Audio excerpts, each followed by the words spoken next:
मनरेगा का जो नाम चेंज किया है ना इन्होंने, उस पर बिल्कुल अभी संसद में बहस होना बाकी है। अभी कमेटी गठित हो गई है और मनरेगा का नाम तो इनको वापस महात्मा गांधी जी के नाम पर करना पड़ेगा। हम बिल्कुल लड़ाई लड़ रहे हैं और अरावली की लड़ाई, ये अरावली एक पर्यावरण की है, ये हमारे क्षेत्र में इस तरीके से मतलब क्या है कि गर्म लू हवा को रोकती है और बरसात में अगर ये पहाड़ खत्म हो जाएंगे, अरावली से पर्वत श्रृंखला खत्म हो जाएगी तो हमारे जो कुछ नहीं बचेगा। कांग्रेस से लगातार विरोध करती है, प्रदर्शन होते हैं, लेकिन कांग्रेस जनता ये कह रही है कि कांग्रेस जनता के मुद्दे क्यों नहीं उठा रही। जैसे बेरोजगारी का मुद्दा है, पानी की समस्या है, लाइट की समस्या है, सड़कें टूटे फूटते हैं, शिक्षा विभाग में सारे मुद्दे उठाते हैं। और कांग्रेस ने जो भी 1,10,000 करोड़ का बजट था उसको घटाकर उन्होंने 65,000 करोड़ कर दिया। तो मंत्री की बेटी खुद पेपर चोरी करते हुए पकड़ी गई, उस पे कांग्रेस बात नहीं करती, क्यों? ऐसा क्यों? देखिए उन्होंने कहा कि विपक्ष तो मरा हुआ है, जबकि विपक्ष उनके साथ में खड़ा था। आप सोचिए अगर वहाँ पे प्रदर्शन करने वाला मुख्य वक्ता ये कह दे कि विपक्ष मरा हुआ है तो आप उसको कैसे देखते हो? क्या नहीं कर पा रहा है? नहीं, वो बात सही है,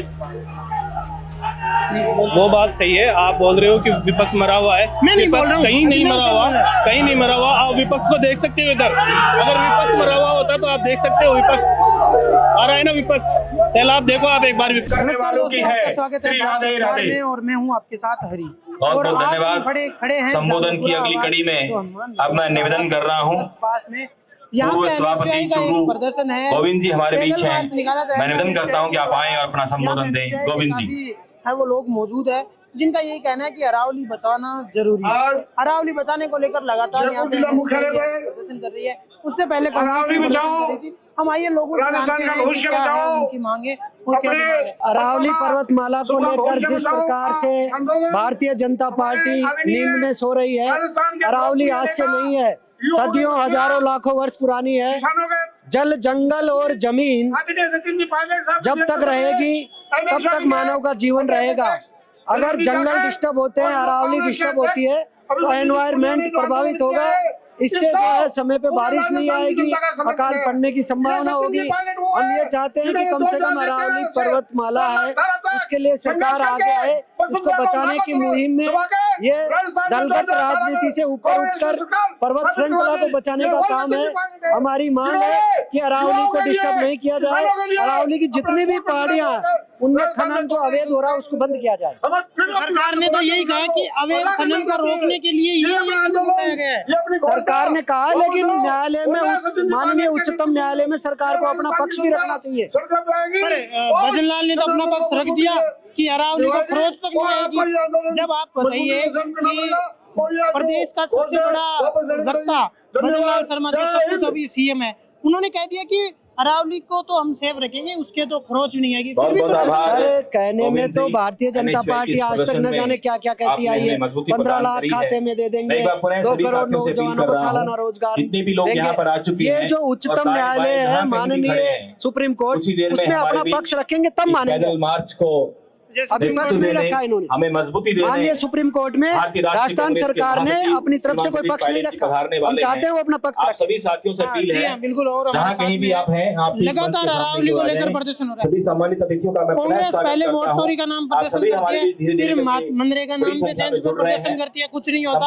अब अरावली पे सीएम का भूपेंद्र यादव का बयान आ चुका है कि अरावली को कुछ नहीं होगा, उसके बाद भी कांग्रेस। देखो ऐसा है, मनरेगा का जो नाम चेंज किया है इन्होंने, उस पर बिल्कुल अभी संसद में बहस होना बाकी है। अभी कमेटी गठित हो गई है और मनरेगा का नाम तो इनको वापस महात्मा गांधी जी के नाम पर करना पड़ेगा। हम बिल्कुल लड़ाई लड़ रहे हैं और अरावली की लड़ाई, ये अरावली एक पर्यावरण की है, ये हमारे क्षेत्र में इस तरीके से मतलब क्या है कि गर्म लू हवा को रोकती है और बरसात में अगर ये पहाड़ खत्म हो जाएंगे, अरावली से पर्वत श्रृंखला खत्म हो जाएगी तो हमारे जो कुछ नहीं बचेगा। हमारे नॉर्थ इंडिया में एकदम चला जाएगा, क्या बचेगा? इसलिए हम संघर्ष कर रहे हैं। आम जनता के लिए लड़ाई लड़ रही है कांग्रेस, या व्यक्तिगत खुद के लिए कांग्रेस नहीं लड़ रही है, आम जनता के लिए लड़ाई लड़ रही है। जो राजस्थान की, हरियाणा की और अन्य यूपी की, अन्य प्रदेशों की जो जनता है उनके लिए लड़ाई लड़ रही है कांग्रेस। आप कह रहे हो कि जनता की लड़ाई लड़ रही है, जनता की लड़ाई है, बेरोजगारी, पानी की समस्या, बिजली की समस्या, महंगाई, इसके ऊपर तो कांग्रेस हम हमेशा कांग्रेस का जब भी शासन रहा, चाहे केंद्र में हो चाहे राज्य में हो, हमने हमेशा इन मुद्दों पर चर्चा की, हमेशा इनके बारे में आवाज उठाई। हमने जब भी इस तरह की कोई बातें होती थी उनके बारे में यही करते थे हम। आज बीजेपी ना महंगाई पर चर्चा करेगी, ना बेरोजगारी करेगी, ना युवाओं पर करेगी, ना महिला सुरक्षा पर करेगी, किसी प्रकार का ध्यान नहीं करते ये लोग।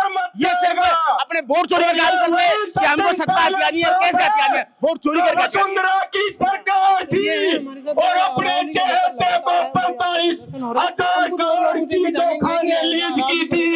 सचिन पायलट साहब ने वसुंधरा राजे की नाक में नकेल कस दी। तो साथियों, आपकी ये ताकत लगातार कांग्रेस अरावली को लेकर प्रदर्शन कर रही है। सीएम ने ये कह दिया है कि अरावली को खरोच तक नहीं आएगी, उसके बाद भी प्रदर्शन क्यों? निवेदन कर रहा हूं। देखिए, सीएम साहब ने एक राजनीतिक स्टेटमेंट दे दिया है। जब सुप्रीम कोर्ट ने केंद्र सरकार के रिकमेंडेशन पे किसी परिभाषा को बदल दिया है, तो आप ये कुछ भी बोलते रहे राजनीतिक रूप से, लेकिन टेक्निकली जो 100 मीटर से ऊपर के पहाड़ मान के ही इन्होंने अरावली माना है, सब नीचे वाले अरावली में नहीं रहेंगे। तो ये देर सवेर कहीं भी किसी कोर्ट में, कहीं भी किसी न्यायालय में जाके, और जो सुप्रीम कोर्ट ने जो परिभाषा तय कर दी वही तो मानी जाएगी। तो हमारी सबकी मांग ये है कि केंद्र सरकार इस जो सुप्रीम कोर्ट ने जो फैसला दिया है उसका रिव्यू करवावे, और जो पहले अरावली की जो परिभाषा थी उसी को लागू किया जाए। तो कांग्रेस सुप्रीम कोर्ट का दरवाजा क्यों नहीं खटखटा रही है? देखिए, ये तो केंद्र सरकार ने और राज्य सरकार ने दिया है एफिडेविट, तो एफिडेविट यही दें, कांग्रेस ने थोड़ी एफिडेविट दिया है। नहीं, सुप्रीम कोर्ट तक आवाज तो आप पहुंचा सकते हो ना कि वो तो आवाज तो हम पहुंचा ही रहे हैं प्रजातांत्रिक रूप से। जो भी तरीका होता है, प्रदर्शन, धरने, जो भी हम कर सकते हैं सोशल मीडिया पे, वो तो कर ही रहे हैं। कांग्रेस पहले वोट चोरी की बात करती है, उसका लिए प्रदर्शन होता है, मनरेगा के नाम चेंज को लेकर प्रदर्शन होता है। दोनों प्रदर्शन होते जरूर है, लेकिन इतने नहीं होते, इतने बड़े कि उनको जनता से कनेक्ट कर पाए। अब अरावली को लेकर कांग्रेस है वो प्रदर्शन कर रही है, आपको लगता है ये जनता को कनेक्ट करने वाले मुद्दे हैं? देखिए, निश्चित रूप से ये जो अरावली का मुद्दा है पूरे राजस्थान के बहुत बड़ा मुद्दा है, और इससे निश्चित रूप से जनता कनेक्ट होगी और इससे बहुत ज्यादा प्रभाव पड़ेगा। अगर ये इसको नहीं संभाला मौके पे, तो पूरे राजस्थान में ही नहीं, देर तक दिल्ली तक और यूपी तक ये रेगिस्तान फैल जाएगा। लेकिन अगर मैं बात करूं, केंद्र की तरफ से बयान आता है कि सिर्फ 0.20% है वो, उस पे ही खनन किया जाएगा, बाकी पे खनन नहीं होगा। देखिए, ये कुछ भी कह सकते हैं, पर मैं आपसे बार बार ये कह रहा हूँ कि जब सुप्रीम कोर्ट ने कोई आपके एफिडेविट पे किसी चीज की परिभाषा तय कर दी, तो आप कुछ भी बोलते रहिए, वो तो बात तो सुप्रीम कोर्ट की मानी जाएगी ना। उसी का हम विरोध कर रहे हैं।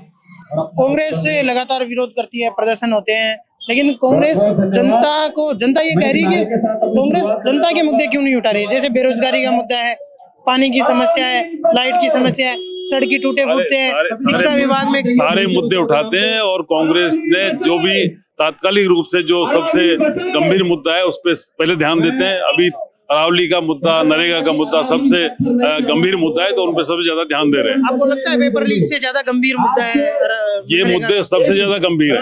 अरावली और जो नरेगा का मुद्दा है वो सबसे गंभीर है। नहीं, आप सुनिए, नरेगा में 1,10,000 करोड़ का बजट था, उसको घटाकर उन्होंने 65,000 करोड़ कर दिया, लगभग आधा कर दिया। ये गंभीर मुद्दा नहीं है।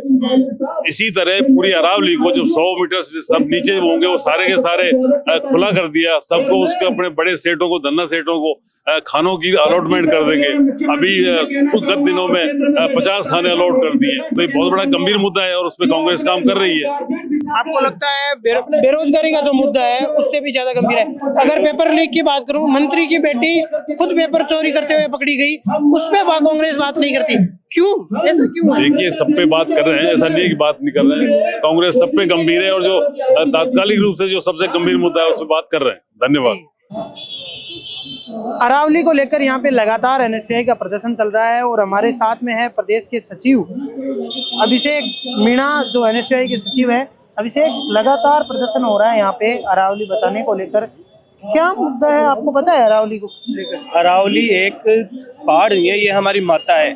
अरावली से जीवन है, अरावली से सांस है, अरावली से पानी है, अरावली से छाव है। अरावली ही ऐसे मान लो कि राजस्थान की जो ये 2 टुकड़े हो रहे हैं ना, रेगिस्तान और एक जहाँ पे खेती होती है, पानी है, ये अलग करती है अरावली। अगर अरावली नहीं रही तो जीवन नहीं रहेगा। जीवन बचाने के लिए अरावली बचाना जरूरी है। अपनी जो पीढ़ी आ रही है आगे, वो बोलेगी कि तुम कहाँ थे जब अरावली टूट रही थी, अरावली को तोड़ रहे थे, खनन हो रहा था, तब तुम कहाँ थे, क्यों सो रहे थे, क्या तुमने खाना नहीं खाया था, क्या तुमने छाव नहीं ली थी, क्या सांस नहीं लिया था, क्या तुमने क्यों अरावली को क्यों जाने दिया। वरुण चौधरी के नेतृत्व में जयपुर से दिल्ली, वो बेरोजगारी को लेके, अरावली को लेके, वो उसमें सभी मुद्दे रखेंगे हम, और ये वो और बड़ा प्रदर्शन रहेगा। दिल्ली में आपने कहा कि पेपर लीक को लेकर बड़ा प्रदर्शन हुआ, उसमें एक अभिनव सर है, उन्होंने कहा कि विपक्ष तो मरा हुआ है, जबकि विपक्ष उनके साथ में खड़ा था। आप सोचिए अगर वहां पे प्रदर्शन करने वाला मुख्य वक्ता ये कह दे कि विपक्ष मरा हुआ है, तो आप उसको कैसे देखते हो? क्या नहीं कर पा रहा है? नहीं, वो बात सही है, वो बात सही है। आप बोल रहे हो कि विपक्ष मरा हुआ है, मैं नहीं बोल विपक्ष रहा हूं, कहीं नहीं मरा हुआ, कहीं नहीं मरा हुआ। आप विपक्ष को देख सकते हो इधर। अगर विपक्ष मरा हुआ होता तो आप देख सकते हो, विपक्ष आ रहा है ना, विपक्ष सैलाब देखो आप एक बार विपक्ष का। तो ये मैं ये पूछना चाह रहा हूँ, ये सैलाब राकेश बिश्नोई जब धरना दे रहे थे उस समय ये सैलाब क्यों नहीं आया? डूंगरी बांध को लेकर प्रदर्शन हुआ तब ये सैलाब क्यों नहीं आया? और जोरजरी नदी को लेकर प्रदर्शन हुआ था, ये सैलाब उस दिन क्यों नहीं आया? आप बोल रहे हो जोरजरी नदी का सबसे पहले मुद्दा उठाने वाली NHAI थी, और ये मुद्दा पिछले जनवरी फरवरी में हो चुका है। आपको पता हो तो उस टाइम हमारा साथ नहीं दिया गया, और हम इस मुद्दे को और आगे ले जाएंगे। जोरजरी नदी भी एक हमारी राजस्थान की नींव है, इसके बारे में हमें पता है, और हम उसके बारे में भी बात कर रहे हैं। उसको लेके भी हम आगे प्लानिंग है, हमारी बहुत बड़ी प्लानिंग है। धन्यवाद।